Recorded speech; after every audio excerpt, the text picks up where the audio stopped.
In today's video, we're talking about how living abroad has affected me. How has living abroad affected me? People, welcome once again to my YouTube channel. If you are seeing my face for the first time, I am Amanda of the Mandy and Family YouTube channel. I'm a YouTuber based in Warri, precisely in the capital here in Delta State of Nigeria, just in case you are seeing my face for the first time. Alright, I had to laugh because I talk too fast. I don't know, what do you think? Alright, so if you're new here, you're returning, thank you so much for sticking around. Thanks for the likes, thanks for the shares, thanks for all the good things you do on my channel. Now you're returning, thank you. You're new, you're not subscribed, please subscribe to my channel. You're not going to miss out on anything whatsoever. On this channel, what we do Christian lifestyles. Okay, we show you our lifestyles as Christians. We do stories that motivate you, we do vlogs, videos generally that will motivate you, inspire you, enlighten you, and draw you closer to God. Those are the kind of videos that we do here on this channel, so you're not going to miss out on anything. So in today's video, we're talking about how living abroad has affected me. If this is what you're interested in watching, then please watch the end to not go anywhere. 1, 2, 3, 4. Welcome once again. So I'm going to be giving a couple of things, okay, that I think has affected my living abroad. Now, for those of you who do not know, I've sang it over and over again. Hopefully I'll still sing it. I've lived abroad, precisely in Liverpool. I did my master's there a couple of years, 2 years, and it was a nice experience. So I just quickly want to share, because like I said, we do things that will enlighten you, we do videos that will enlighten you and draw you closer to God as well. So we're not going to miss God out of this equation at all. We definitely are going to put him into this. So how has living abroad affected me? Now I'm going to say my own. If you have lived abroad, you are going to leave in the comment section below how has it affected your life. How has it affected you generally in your living here in Nigeria or wherever you are? How has it affected you as a mother? Has it affected your relationship as a sister? Has it affected you as whatever? You're going to leave it in the comment section below as always. So I'll quickly delve into it in no particular order. How has my living abroad affected me? First and foremost, I'm going to start there. Like I said, it's not in any particular order. First, it has affected positively my time management skill. What do I mean? Now, if you've lived abroad or you live abroad, time is of great essence over there. I want to compare it with Nigeria because this is the two places I've lived in. I've not lived in another country. So here in Nigeria, I think I remember once when I was abroad, someone was inviting me for an occasion, a Nigerian person precisely. So he was telling me come from an occasion, and I asked specifically, having lived a couple of months, I said, is it African time? Is it Nigerian time? Or the proper time? And we laughed over it because here in Nigeria, you tell somebody, meet me up by 2 p.m. 2 p.m. can mean 4 p.m. So sincerely, my living abroad, the first thing that has, affected, or the first effect I've had, with my living abroad, it's been a while, yes, but it has not changed, is my time management skill. You tell me by the grace of God, I'm not saying this to boast or something, okay, except otherwise, okay. So if you tell me, meet me up by 10 and wait for me by 10, come see me by 11 or whatever, I try my possible best, okay. Worst case scenario, that's when I'm in good mind, is 15 minutes past the time. Otherwise, I try as much as possible to meet up with that time. And this is the message I want to pass across to everyone. So as I say it, I pass the message. Let's try to keep the time. Most especially Nigerians, we just default with time too much. You see somebody who is supposed to come to work at 9, he comes at 10. See someone who has hospital appointment by 11, gets there by 12 because of this African time mentality. Please let us change. It is killing our system. It is killing the church. In church, time is fixed, or church time is fixed for 8. You see people coming by 10. It is killing the society. It is killing the church. It is not telling well of us.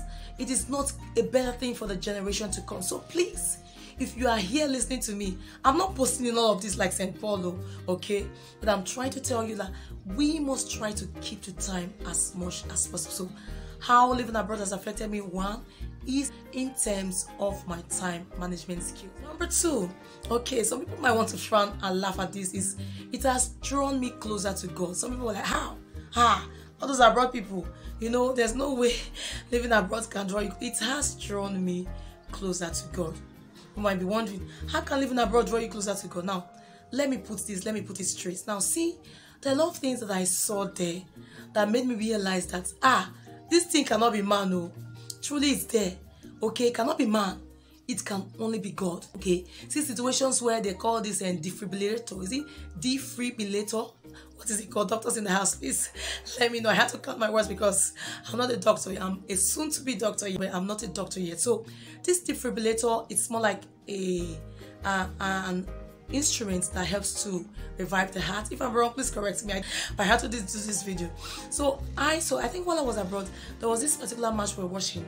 I can't remember who precisely, but I knew the guy fell down on the field and he was dying. I think he actually died a couple of minutes, but later we found out that he came back to life. Okay, he said he started his heart again, and somehow, I think within this time frame, his heart began to. It could only be God. Forget it. Forget whatever defibrillator that was put in there. Forget whatever it is. If God had not intervened at that time, then it could have been zero. It could have been off for that particular football player whose name I cannot remember. If I remember his name, I'll put it up here somewhere if I remember his name. So a lot of things happened. Okay, see the settings, see skyscraping. Men did it, but who gave the wisdom? It was God. Okay, see hospital facilities. Men brought them in, but who gave the wisdom? It was God.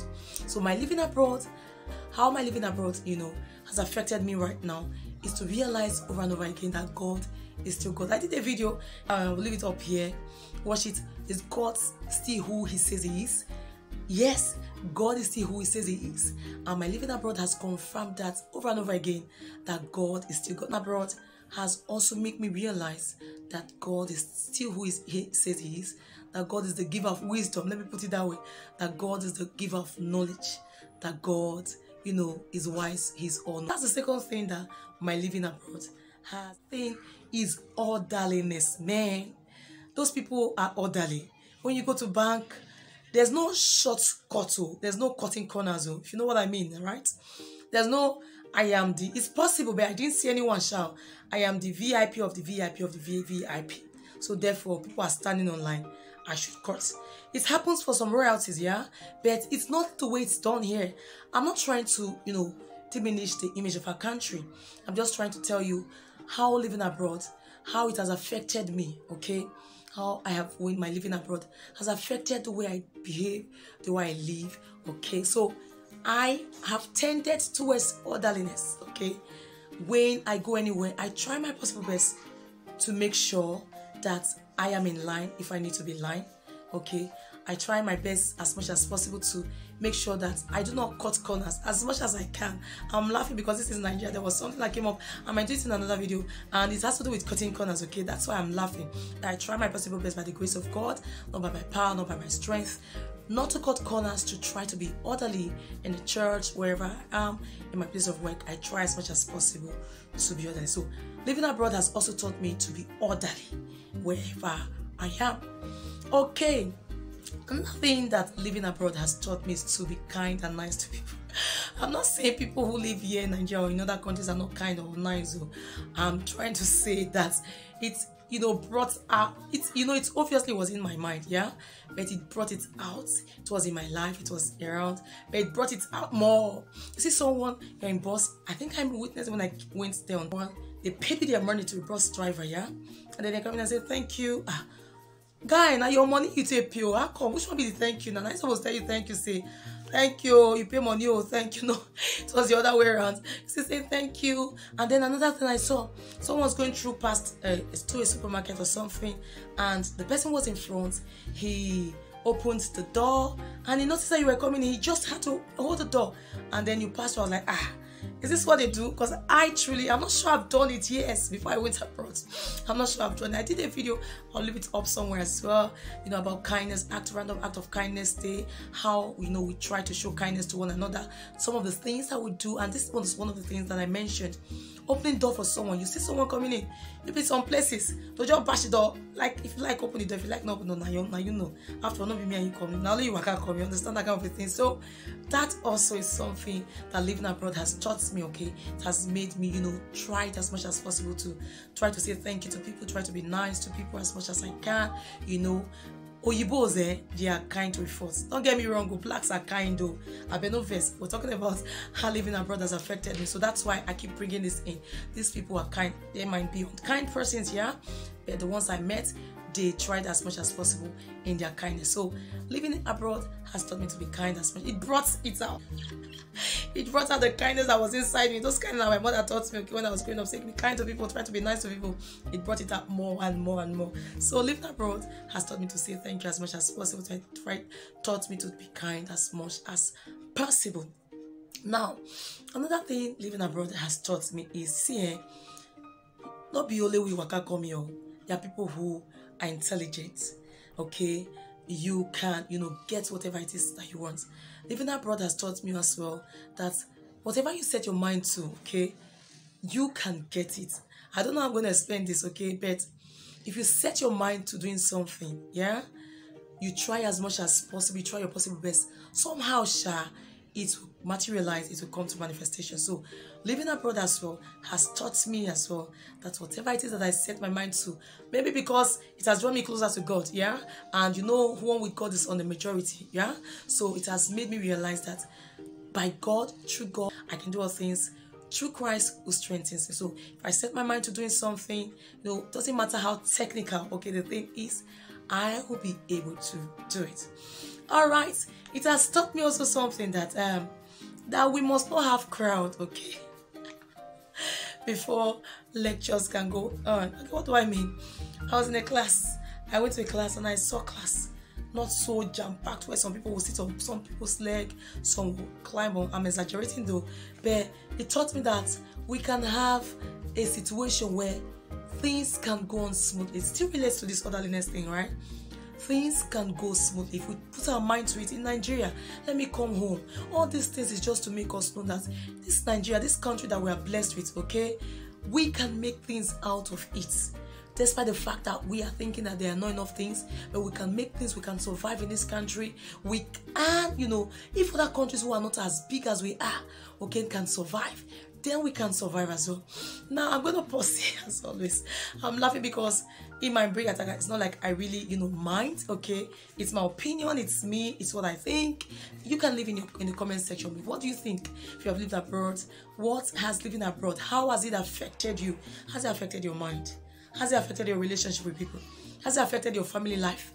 Has it affected your relationship with people, with colleagues, with friends, with people you sell with? Has it affected you generally? Please leave it in the comment section below. We'll all love to know or want to learn. We'll learn as much as possible. There are lots and lots of things that how living abroad has affected me. I might not be able to enumerate them because I don't want the video to be too long. But these are some of the ways it has changed my mind generally. I cannot doubt that it has, the way I relate with people, the way people think now.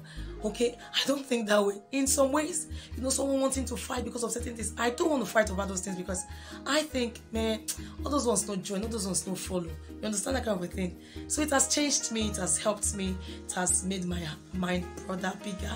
And these are the sincere truths, these are my sincere truths. So if you have lived abroad, like I said, please leave in the comment section below. As always, I want you to, feel free and know above all that our purpose here on earth is not to just live our lives here and just go. We have a purpose to fulfill, and we must try as much as possible to live our purpose on earth and not fail God. That is what you mean. You will not fail God. You must not fail God. As always, thank you so much for watching. If you enjoyed my video and my other videos, please watch there. Give my video a thumbs up, like, share, comments, subscribe if you're not subscribed. I also have a cooking channel. It's called Amanda's Cooking Channel. Please go and watch, okay? If you want to learn how to cook, go and watch. You're going to learn a great deal from that video. As always, thank you so much for watching. Thank you so much for watching. We will see you in our next video. Until then, remember this: God loves you, Jesus loves you, and so do I. Bye. 1, 2, 3, 4.